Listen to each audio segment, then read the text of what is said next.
Hello guys, welcome to my YouTube channel. কেমন আছো তোমরা? এখন আমরা কথা বলছি তেলুগু সিনেমা নিয়ে, যেটা আগের মাসে 10ই এপ্রিল রিলিজ হয়, স্টারিং সিদ্ধু। ফিল্মটার নাম হচ্ছে জ্যাক, যেটা একটা স্পাই অ্যাকশন কমেডি ফিল্ম। ঠিক আছে, তো এই ফিল্মটা ফাইনালি আমি এখন দেখলাম। কেমন লাগলো আমার সিদ্ধু স্টারার ফিল্ম জ্যাক, ঠিক আছে, সেটা নিয়ে কথা বলবো। চলো ভিডিওটা শুরু করা যাক। তো কেমন হলো সিদ্ধুর নতুন মুভি জ্যাক?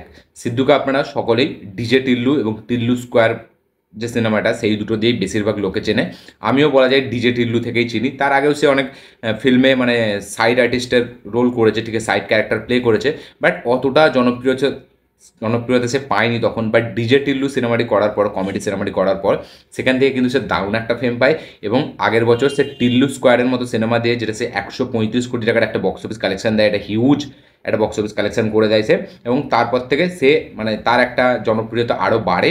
এবার সে তারপরে মিস্টার বাচ্চানে, এই যে রবি তেজার যে ফিল্ম মিস্টার বাচ্চানে, সে একটা ক্যারেক্টার পেয়েছিল, একটা ক্যামিও অ্যাপিয়ারেন্স সে এসেছিল, ঠিক আছে। সেটাতে অতটা সে মানে সেরকম লেভেলের তাকে নিয়ে অতটা এক্সাইটমেন্ট ছিল না, কারণ ওই ফিল্মটা রবি তেজার ফিল্ম ছিল। বাট এই ফিল্মটা জ্যাক, ঠিক আছে, যেহেতু সে আফটার ডিজে টিল্লু এবং টিল্লু স্কোয়ার সিনেমাটির পরে আসছে, এটা এত ভালো ভালো বক্স অফিস দেওয়ার পরে একটা সিনেমা নিয়ে আসছে জ্যাক, যেটাও কিনা আগেন একটা comedy film, spy action comedy film. তো এবার মানুষের এক্সাইটমেন্ট বা এক্সপেকটেশন একটু বেশিই ছিল এই ফিল্মটাকে নিয়ে। বাট এই ফিল্মটা কিন্তু খুবই বক্স অফিসের ডিজাস্টার, খুবই বক্স অফিসে মুখ থুবড়ে পড়ে। ইয়েস, জ্যাক ফিল্মটা কিন্তু বক্স অফিসে খুবই নেগেটিভ রিভিউস পায়, এবং তার সাথে সাথে বক্স অফিসেও কিন্তু একদম চলেনি। খুব একটা দারুণ লস এই সিনেমাটার প্রডিউসার তারা ফেস করেছে।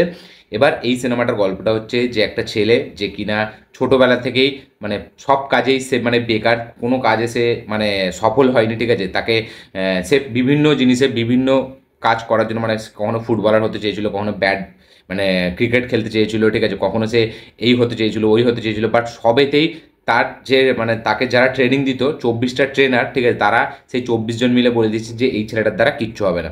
এবার তার বাবা জানতে চায় যে বড় হয়ে অ্যাকচুয়ালিতে সে কী করবে এবং সে অ্যাকচুয়ালিতে কী করে। সিদ্ধু যখন বড় হয়ে গেছে তখন, মানে সিদ্ধুর ক্যারেক্টারটার নাম হচ্ছে পাবলো নেরুডা, ঠিক আছে। তো সেই ক্যারেক্টারটা কী করে এবং সে কী করতে চায় লাইফে, এটা তার বাবা জানতে চায়, কারণ তার বাবার সাথে তার ছেলের ঝগড়া। এবার ফাইনালি একটা ডিটেকটিভ লাগাচ্ছে তার বাবা সেই ছেলেটার পেছনে। বাট এখানে যে পাবলো নেরুডা যে ক্যারেক্টারটা প্লে করেছে সিদ্ধু, সে কি করে এবং সে একটা মানে জায়গায় কাজ করতে চায়, একটা ডিটেকটিভ এজেন্সিতে, যেটা কিনা ইন্ডিয়ার বড় একটা মানে এজেন্সি, যেটার নাম হচ্ছে র, ঠিক আছে। তো সে এবার এই র, যেহেতু সে জয়েন করতে পারছে না, সে ইন্টারভিউ দিয়েছে, সে ফেল হয়ে গেছে। এবার সে নিজের মতো করে একটা মিশন সে কমপ্লিট করছে। সেই মিশনটা কি এবং সেই মিশনটাতে কি সাকসেসফুল হবে, এবং তার যে বাবা, ঠিক আছে, সেই যে একটা ডিটেকটিভকে লাগিয়েছে তার পেছনে, এই ছেলেটা কি করে কি না করে কি করতে চায় সেসব জানার জন্য সেই ডিটেকটিভটাকেই খুঁজে বার করতে পারবে, যেখানে পাবলো নেরুডা মানে সিদ্ধুর ক্যারেক্টারটা, সে কী কাজ করে এবং সে কী করতে চায়। তো এই সব কিছু নিয়েই জানতে হলে আপনাকে এই ফিল্মটা দেখতে হবে। এই ফিল্মটা একটা স্পাই অ্যাকশন কমেডি ফিল্ম। এবার এই ফিল্মটা যদি আমি এক লাইনে রিভিউ করি, এই ফিল্মটা বক্স অফিসে নেগেটিভ রিভিউজ পেয়েছে, মানে ফিল্মটা চলেনি। বাট আমার কাছে কিন্তু এই ফিল্মটা একটা ডিসেন্ট টু ওয়াচ, একটা এন্টারটেনার ফিল্ম আমার মনে হয়েছে। ফিল্মটা কিন্তু আমার কোথাও গিয়ে খারাপ মনে হয়নি।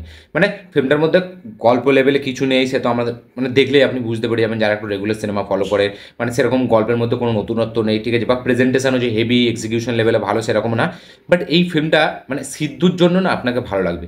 এই ফিল্মটা সিদ্ধুর ক্যারেক্টারটা সেই ডিজে টিল্লু বা টিল্লু স্কোয়ারের কথাটা মনে করাবে। এবং সিদ্ধু কিন্তু খুব দারুণভাবে কমেডিটা পুল আপ করতে পারে, এটা কিন্তু সে প্রত্যেকটা সিনেমাতে মানে প্রমাণ করে দিচ্ছে। তার ক্যারেক্টারটা মানে যেই হিসাবে সে টিল্লু স্কোয়ারে যেরকম মানে একটা এক্সপ্রেশন, যেরকম তার অ্যাক্টিভিটিস, যেরকম তার কথা বলার স্টাইল, বা যেরকম সে ক্যারেক্টারটাকে ক্যারি করছিল, এখানেও কিন্তু সেই ক্যারেক্টারটাকে সেইভাবে ক্যারি করার চেষ্টা করেছে। বাট এইখানে পুরোপুরি সিনেমাটা মানে একটা স্পাই অ্যাকশন কমেডি নয়, তার মধ্যে কিছু কিছু পোর্শনে সিরিয়াস সিন চলে আসছে, কিছু কিছু পোর্শনে সত্যি ইমোশনাল সিন চলে আসছে, একটু সিরিয়াস হয়ে যাচ্ছে ফিল্মটা।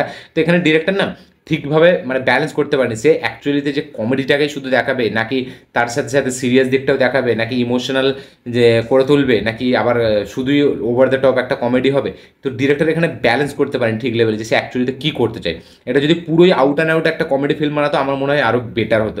এই ফিল্মটা মানে 60%, 70% কমেডি বা 30% মানে কী বলবো, একটা ইমোশনাল, একটা সিরিয়াস হতে চায়, ঠিক আছে, যেটা আপনি কনফিউজ হয়ে যাবেন যে অ্যাকচুয়ালি ফিল্মটা কী দেখাতে চাইছে। এবং এখানে একটা স্পাই অ্যাকশন কমেডি ফিল্ম, তো এখানে একটা বড় যে স্পাইয়ের দিকগুলো, ঠিক আছে, সেটা দেখাচ্ছে। বাট পুরোটাই একটা মানে কী বলবো, একটা ওভার দ্য টপ হিসাবে দেখাচ্ছে, যেহেতু এটা কমেডি ফিল্ম। বাট এখানে সিদ্ধুর পারফরমেন্স আমার বেশ ভালোই লেগেছে। হ্যাঁ, টিল্লু স্কোয়ার বা ডিজে টিল্লুর মতো নয়, বাট এখানে সে যেটুকু মানে পুল আপ করার চেষ্টা করে সে কিন্তু তাতে সফল হয়েছে, ঠিক আছে। এবং আমার কিন্তু তার ক্যারেক্টারটা বেশ ভালো লেগেছে এবং কিছু কিছু জায়গায় কিন্তু কমেডি জেনুইনলি কাজ করে, সে যেরকম অ্যাক্টিভিটিস করে এবং তার এই যে মানে ক্যারেক্টারটাকে সে যেভাবে ক্যারি করছে, বা ডিজে টিল্লু বা টিল্লু স্কোয়ারে সে যেরকম ক্যারেক্টারটা প্লে করেছিল, সেই ক্যারেক্টারটাই পুরো হুবহু আপনার এই ফিল্মটা দেখেও মনে পড়বে। বাট এই ফিল্মটার মধ্যে নতুনত্ব এই কারণে নেই, কারণ এই ফিল্মটা গল্পটাও খুব ফ্ল্যাট এবং এরকম গল্পতে আমরা প্রচুর সিনেমা দেখে নিয়েছি। এবং এই ফিল্মটা কমেডিতে না পাঞ্চ লাইন্সগুলো বা মুভমেন্টসগুলো খুব একটা বেশি নয়, আবার খুব একটা হেভিভাবে এক্সিকিউট করাও নয়, কিছু একটা দুটো গুনে চুনে একটা দুটো লাইন আপনাকে ভালো লাগবে। বাট এই ফিল্মটা আপনি সিদ্ধুর জন্য না পুরো ফিল্মটা কিন্তু দারুণভাবে মজা করে দেখতে পারবেন। একটা টাইম পাসের জন্য একটা এনজয়েবল ফিল্ম কিন্তু আমি বলবো। ফিল্মটা কিন্তু কোথাও ডিসঅ্যাপয়েন্টমেন্ট করে না। হ্যাঁ, আননেসেসারি কিছু গান, কিছু রোম্যান্টিক সিন এখানে দেখানোর চেষ্টা করা হয়েছে, বাট সেইগুলো আমি মনে হয় কেটে দিলেও কোনো যায় আসতো না, ফিল্মটাকে আরও ছোটো করা যেত। বাট ফিল্মটা মজা লাগবে আপনার টাইম পাসের জন্য, বা আপনি যদি একটা মানে কি বলে একটা এন্টারটেনমেন্টের জন্য ফিল্ম দেখেন, এই ফিল্মটা কিন্তু আপনাকে যথেষ্ট এন্টারটেনমেন্ট প্রোভাইড করবে এবং একটা এঙ্গেজমেন্ট মানে ফ্যাক্টর তো আছে। মানে স্ক্রিন প্লেটা এমন নয় যে একদম খারাপ, খুবই ডিসঅ্যাপয়েন্টমেন্ট বা সেরকম না। ফিল্মটা কিন্তু আপনি সিদ্ধু পুরো জিনিসটাই কিন্তু ক্যারি করে নিয়ে যাচ্ছে লাস্ট পর্যন্ত, এবং লাস্টে যেটা হচ্ছে সেটা কিন্তু আপনাকে মজা দেবে পুরো throughout the screenplay. ফিল্মটা আমার যথেষ্ট এঙ্গেজিং, বেশ একটা ভালো একটা বেশ এন্টারটেনিং একটা কী বলবো একটা বেশ মজাদার ফিল্ম আমার মনে হয়েছে। ফিল্মটা আমি জানি না কেন চলেনি তেলেগু স্টেটে, টিল্লু স্কোয়ারের মতো লাউড পারফরমেন্সওয়ালা ফিল্ম এত বক্স অফিস কালেকশন করে ফেলছে, সেটা একটা সিকুয়েল ফ্যাক্টর কারণে। বাট এই ফিল্মটাতেও কিন্তু কমেডি যে নেই একদম সেরকম না, দারুণভাবে কমেডি কিন্তু আছে এবং সিদ্ধু কিন্তু সেটাকে দারুণভাবে পুল আপও করেছে।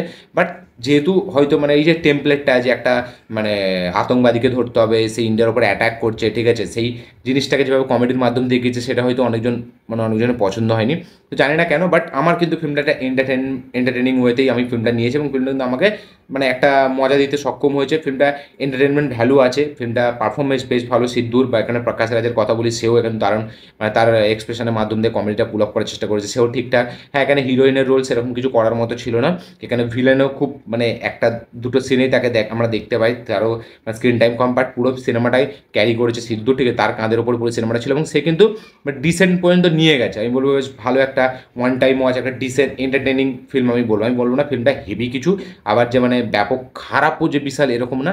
আমার ফিল্মটা ঠিকঠাক ফিল্ম, টিল্লু স্কোয়ার বা ডিজে টিল্লুর লেভেলের নয়, বাট ফিল্মটা যথেষ্ট এঙ্গেজ করে রাখবে আপনাকে, একটা এন্টারটেনমেন্ট ভ্যালু কিন্তু আপনাকে দেবে। আমার কিন্তু বেশ ভালোই লেগেছে। আপনাদের কি বক্তব্য জ্যাক সিনেমাটাকে নিয়ে অবশ্যই কমেন্টে লিখে জানাবেন। এবং তেলেগু স্টেটে যেহেতু মানে তেলেগু অডিয়েন্সটা না মানে সাউথের অডিয়েন্স কী হয়, মানে যেই ফিল্মটা তারা বিশালভাবে সেলিব্রেট করবে না, আপনাকে হয়তো সেই ফিল্মটা সেরকম আপনাদের নাও হেভি লাগতে পারে, আবার যেটা আপনাদের ব্যাপক লাগবে সেই ফিল্মটা ওদের ওখানে হয়তো নাও চলতে পারে। তো তেলেগু অডিয়েন্স সাউথ অডিয়েন্সদের তাদের টেস্ট একটু আলাদা, তার কোন ফিল্মটা কীরকমভাবে নেয় মানে আমি নিজেও বুঝতে পারি না, ঠিক আছে। তো এই ফিল্মটা কিন্তু আমার একটা ডিসেন্ট ওয়াচ মনে হয়েছে। আপনাদের কি বক্তব্য, কী রিয়াকশন জ্যাক সিনেমাটি দেখার পর অবশ্যই কমেন্টে লিখে জানাবেন। কারা কারা আছেন যারা জ্যাক অলরেডি দেখে নিয়েছিলেন তারা অবশ্যই কমেন্টে লিখে জানাবেন। কারা কারা আছেন যারা এখনও দেখেননি তারা দেখে অবশ্যই কমেন্ট করবেন আপনাদের কি বক্তব্য, কী মতামত, কী রিয়াকশন। এবং ভিডিওটা ভালো লেগে থাকলে লাইক শেয়ার কমেন্ট করে দেবেন, চ্যানেলকে তুললে চ্যানেলটিকে সাবস্ক্রাইব করবেন, বেল আইকন প্রেস করতে ভুলবেন না। দেখা হচ্ছে পরের ভিডিওতে, ততক্ষণের জন্য বাই।